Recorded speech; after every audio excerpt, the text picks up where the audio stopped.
Baik semua, sekarang kita akan masuk tajuk At-Ta'zir. At-Ta'zir, Ustaz kira tajuk yang paling senang di antara kesemua tajuk. Okey, sebab tajuknya pendek dan tak perlu kamu hafal banyak sangat. Okey, dia mungkin lebih kepada kefahaman. Okey, seperti mana Ustaz cakap sebelum ni, ta'zir adalah satu hukuman yang tidak ditetapkan oleh syarak, yang di mana syarak meninggalkan ataupun syarak tidak menyebut hukum tersebut untuk ra'yil hakim, ijtihad hakim. Okey, dua poin penting yang kamu perlu ingat dalam at-ta'zir. Okey, yang pertama al-quyudu litanfizihi. Okey, walaupun syarak memberi tanggungjawab untuk hakim menentukan hukuman yang bersesuaian untuk penjenayah, namun syarak tetap memberi al-quyud. Al-quyud ni garis panduan yang perlu dipatuhi. Maksudnya bukan sesuka hati ataupun sepenuhnya diberikan kepada hakim. Okey, seorang hakim perlu mematuhi yang pertama mata kamu ingat mata mim adalah masyru'atun. Masyru'atun maksudnya ta'zir tu mestilah menepati syarak. Okey, hakim tak boleh memberi hukuman yang bertentangan syarak seperti membakar lagi apa menyihir penjenayah ataupun memalukan, menyiksa bukan sahaja dengan cara membakar dan juga menyiksa yang tidak dibenarkan, seperti menarik rambut penjenayah sehingga botak dan sebagainya. Itu semua tidak dibenarkan dalam syarak. Okey, yang kedua alif. Alif adalah adnal hudud. Adnal hudud ialah 40 kali sebatan. Dan ta adalah at-tartibul la'iq bil hal, mestilah bersesuaian. Hukuman ta'zir itu mesti bersesuaian dengan kesalahan yang dilakukan. Tak bolehlah langgar lampu isyarat disebatnya 40 kali, tak boleh. Okey. Kemudian poin yang kedua adalah dalam bab al-afwu. Okey, al-afwu. Al-afwu seperti mana kita bincang dalam kelas, ta'zir terbahagi kepada dua. Okey, kesalahan yang bihaqqillah, yang berkait dengan hak Allah, dan juga kesalahan yang berkaitan dengan hak manusia. Sekiranya kesalahan tu berkait dengan hak Allah seperti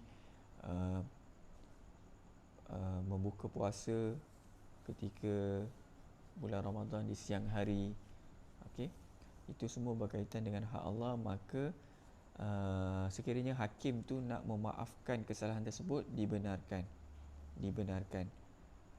Itu semua atas kebijaksanaan hakim lah. Tetapi kalau melibatkan hak manusia, okey, la yajuz. Sebab apa? Sebab kesalahan tersebut melibatkan hak mangsa. Contohnya mencuri tetapi tidak mencapai nisab untuk haddus sariqah, maka dia akan transfer kepada at-ta'zir. Okey. Kemudian si hakim nak memaafkan orang yang mencuri itu, adakah dibenarkan? Tidak dibenarkan, sebab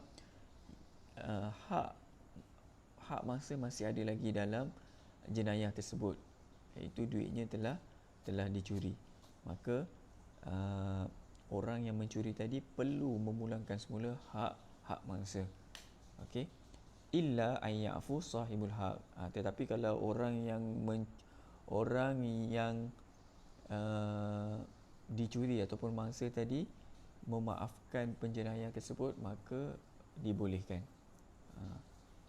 Okey, ini adalah dalam bidang kuasa hakim, apa yang boleh, apa yang tak boleh dalam memaafkan dalam satu-satu jenayah. Okey, sekarang selesai dua poin penting dalam at-ta'zir. Kemudian kita telah belajar di dalam kelas berkenaan al-masail al-muta'alliqah bi at-ta'zir. Okey, tiga masalah yang diutarakan dalam buku. Yang pertama, at-ta'ziru bil mali. At-ta'ziru bil mali ialah ulama berbeza pendapat, adakah hukuman ta'zir kita boleh laksanakan dengan cara mengambil harta penjenayah. Okey, penjenayah punya harta kita ambil, sama ada merampas, minta bayar denda, ataupun dengan cara membakar. Okey, bukan membakar maksud Ustaz, ialah contoh rumah penjenayah kita robohkan, macam tu. Itu semua berkaitan dengan harta penjenayah. Adakah dibenarkan dalam syarak? Okey, ulama berbeza pendapat. Okey, perbahasan ni panjang dalam kitab fiqh. Namun secara conclusionnya ialah ulama membenarkan, jumhur ulama membenarkannya, termasuk mazhab qadim asy-Syafi'i. Mazhab jadid tak benarkan, mazhab qadim benarkan at-ta'ziru bil mali. Dan mereka berdalilkan hadis Rasulullah SAW. Okey, seorang yang telah menghilangkan, maksudnya dia diberi amanah oleh tuannya untuk menjaga unta, kemudian dia khianat, disembunyikan, okey, maka dia perlu membayar denda 2 kali ganda harga unta yang dia khianat tu. Jadi berdasarkan hadis ni, ulama berpendapat bahawa dibenarkan at-ta'ziru bil mali. Kalau seandainya at-ta'ziru bil mali ni tidak dibenarkan oleh syarak ataupun oleh Rasulullah sallallahu alaihi wasallam, maka Rasulullah sallallahu alaihi wasallam tidak akan mengeluarkan kenyataan sebegini. Okey, patutnya kalau dihilangkan unta, dia bayar jelah unta, tapi kenapa kena bayar 2 kali ganda? Seolahnya dibenarkan kita ambil harta penjenayah tersebut. Dia kena bayar 2 kali ganda. Okey.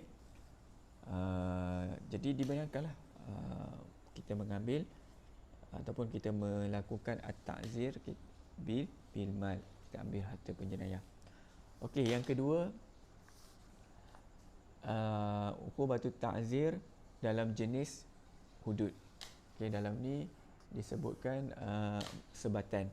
Maka sebatan adalah jenis hudud, dan seperti mana yang Ustaz cakap tadi, al-quyud li tanfizi ta'zir ni tak boleh melebihi had hudud. Maka seringan-ringan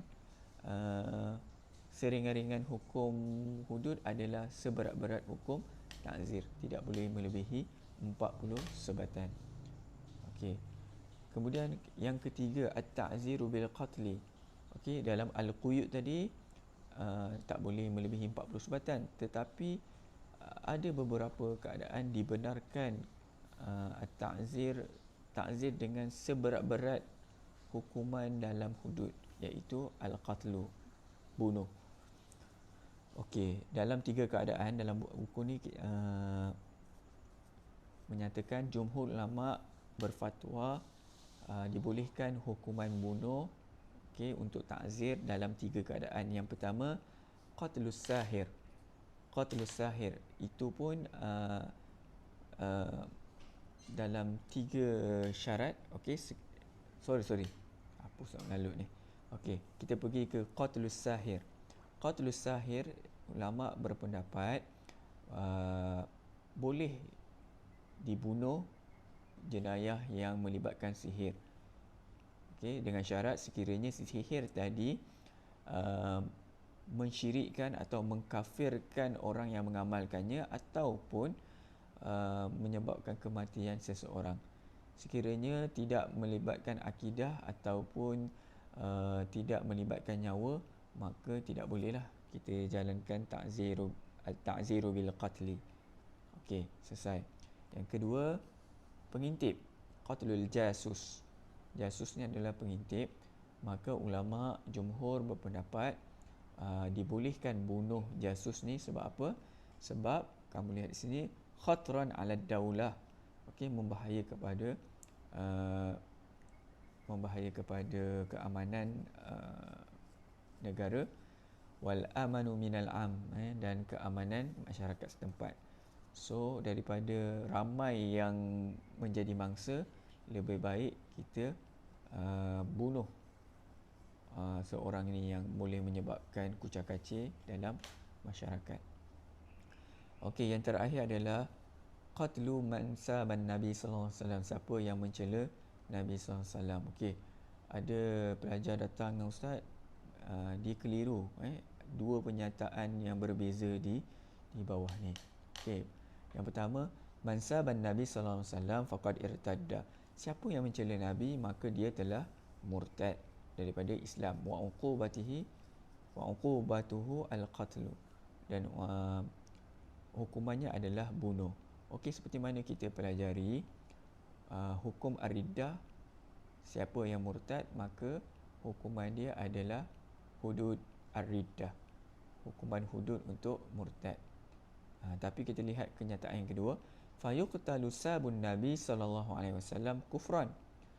Dan orang yang dibunuh disebabkan mencela Nabi tadi adalah disebabkan kekafirannya.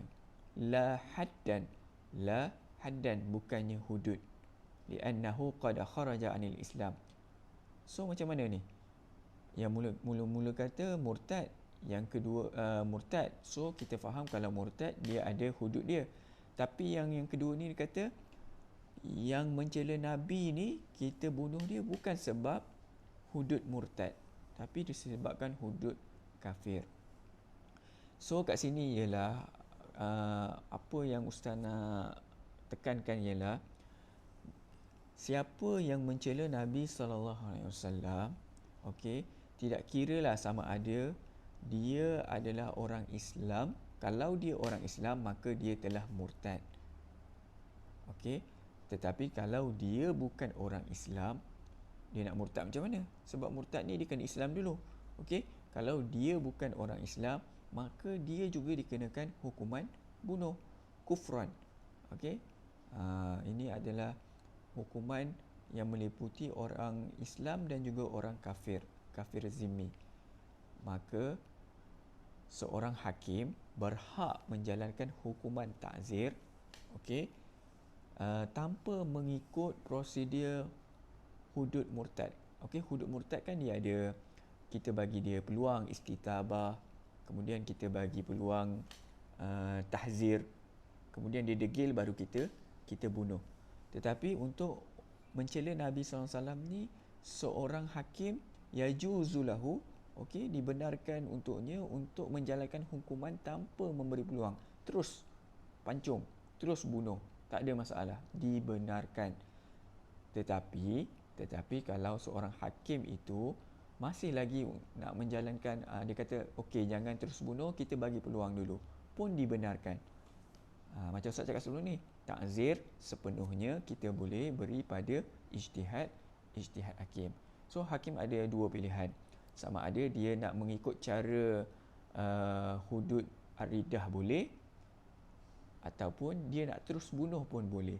Sebab tak ada masalah, sebab membunuh orang yang mencela Nabi ni bukannya hudud, bukannya hukum had, tetapi adalah takzir.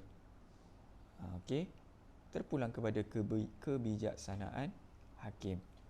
Dan lagi satu, membunuh sabun Nabi ni adalah hukuman untuk orang Muslim dan juga orang kafir. Jadi perlu diingat, walaupun mencela Nabi hukumnya adalah murtad, tetapi murtad ni tidak termasuk dalam hudud murtad. Dia dimasukkan dalam at-ta'zir. Itu sahaja daripada Ustaz.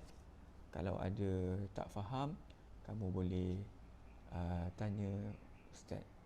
Assalamualaikum warahmatullahi wabarakatuh.